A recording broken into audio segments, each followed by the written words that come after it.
সাম্প্রতিক সময়ে জম্মু কাশ্মীরে যে দুর্ঘটনা হয়েছে সত্যি এটা দুঃখজনক ও হতাশাজনক। এটার প্রতিবাদ সবাই করা উচিত। এটা সুষ্ঠু তদন্ত করে বিচারের আওতা আনা উচিত। ইন্ডিয়ান গভর্নমেন্ট আদৌ করবে কিনা, কারণ এটাতে হয়তো তারাও যুক্ত থাকতে পারে। আমার প্রশ্ন হলো বাংলাদেশের প্রগতিশীলদেরকে নিয়ে। আপনারা যারা এখন কাশ্মীরের দুর্ঘটনাকে নিয়ে প্রতিবাদ করতেছেন, সত্যি আমি আপনাদের সাথে সহমত, কিন্তু অনুরূপভাবে আপনাদের সাথে দ্বিমত এখানে। যখন মণিপুরে আরএসএস এর মাধ্যমে উপজাতির উপরে তীব্র চরম আকারে অত্যাচার নির্যাতন হয়, তখন তো আপনাদের কোনো প্রতিবাদ দেখি না ভাই। এই প্রশ্নটা আপনাদের কাছে আমার, কেন প্রতিবাদ করেন না তখন? সাম্প্রতিক সময়ে অসংখ্যবার দিল্লিতে, মুম্বাইতে, বিশেষ করে গুজরাটে মুসলমানদের উপর চরম ভাবে নিপীড়ন চালাইছে আরএসএস। তখন আপনারা প্রতিবাদ কোথায় যায়, কেন করেন না তখন? এ ধরনের ডাবল স্ট্যান্ডার্ড কেন? আমি তো অনেকে দেখলাম যে আমাদের ওই যে স্ট্যান্ডবাজ প্রগতিশীল অনেকেই দেখলাম ফেসবুক বা সোশ্যাল মিডিয়া প্ল্যাটফর্মে এসে বলতেছে পাকিস্তান এটার সাথে সরাসরি জড়িত এবং ইসলামিক জঙ্গি গোষ্ঠী এটার সাথে সরাসরি জড়িত, কিন্তু দিন শেষে উনিও নাকি মুসলমানের সন্তান, ওনাকে নাকি ইসলামিক ভাবে দাপন করা উচিত। আমাদের ওই তথাকথিত ভণ্ড হুজুররা ওদেরকে কিন্তু আবার তথাকথিত ভাবে ইসলামিক স্টাইলেই দাপন করে, আয়সা কবরের পাশে বলে জান্নাতি জান্নাতি বলে লাফায়। তো আপনাদের এত ডাবল স্ট্যান্ডার্ড কেন ভাই?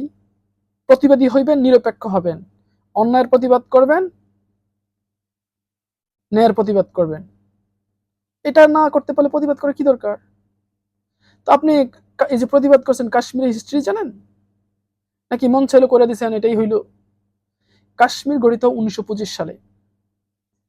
তখন আজাদ কাশ্মীর, জম্মু কাশ্মীর নামে কোনো কাশ্মীর ছিল না, শুধু কাশ্মীর ছিল।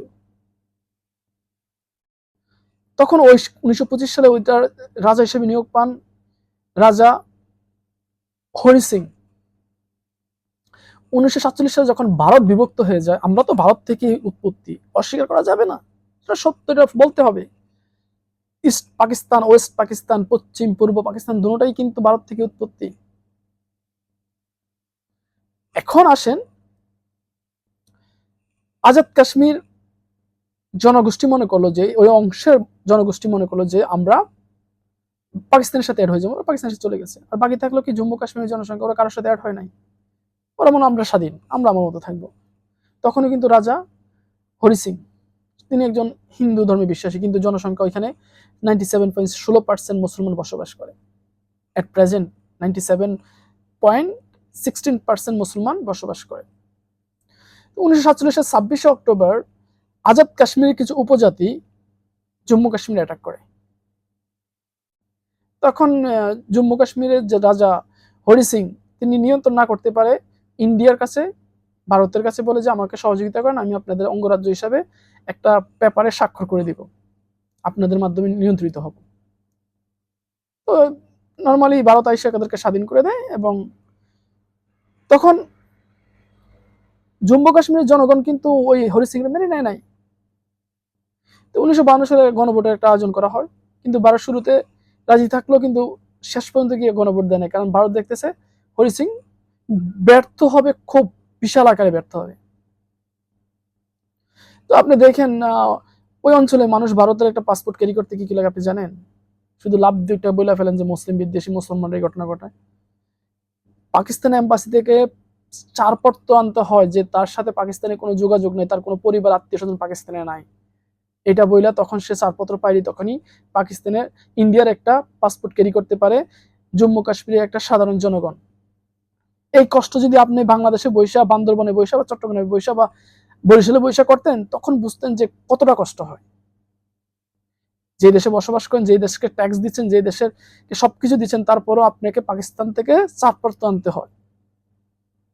তখন কি আপনি বাংলাদেশ সরকারের এগেইনস্টে বিভিন্ন কার্যক্রমে অ্যাক্টিভিটিস করবেন না, অন্তর্ভুক্ত হবেন? হবেন, এটাই স্বাভাবিক নয় কি? আপনি দেখেন 1952 সালে গণভোট হারার পরেই কিন্তু এই বিদ্বেষটা তৈরি হয়।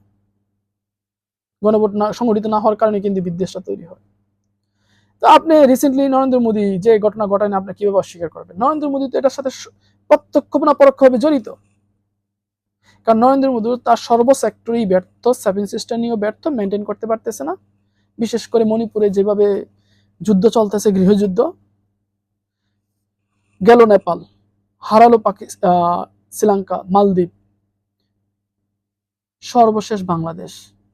তার তো ব্যর্থতা সবখানেই। তার এই ব্যর্থতা ধামাচাপা দেওয়ার জন্য সেই ঘটনা ঘটাইছে, এটা বোঝার জন্য কি আমাকে পিএইচডি করতে হবে নাকি? চোখ খোলা রাখলেই তো হয়। আমি এটা উদাহরণ যদি দেন, রেফারেন্স দিতেই পারেন। রেফারেন্স তো বাংলাদেশ, 16 বছরের শাসন ব্যবস্থা। যখন বাংলাদেশে বেকারত্ব নিয়ে কোনো সমস্যা হচ্ছে, বেকারত্ব নিয়ে স্লোগান হচ্ছে, অন্যদিকে একটা দুর্ঘটনা ঘটে যাচ্ছে। বাংলাদেশের খাদ্যদ্রব্যের দাম বেড়ে গেছে, অন্যদিক দিয়ে একটা দুর্ঘটনা ঘটাই দিচ্ছে। মিডিয়াকে ওইদিকে ড্রাইভেট করেছে, মিডিয়া ওইদিকে গিয়ে ওইটা নিয়ে cover, video shoot, cover shoot, হওয়াটা আবার যেটা করা করতেছে। কারণ মিডিয়ার দরকার টিআরপি, সরকারের দরকার মানুষের মাইন্ডসেট অন্যদিকে মুভিং করা। এগুলা বুঝতে ভাই অতদূর পড়াশোনা করা লাগে না, শুধু সুস্থ বিবেক থাকলেই চলে। আলহামদুলিল্লাহ, গুড এনাফ।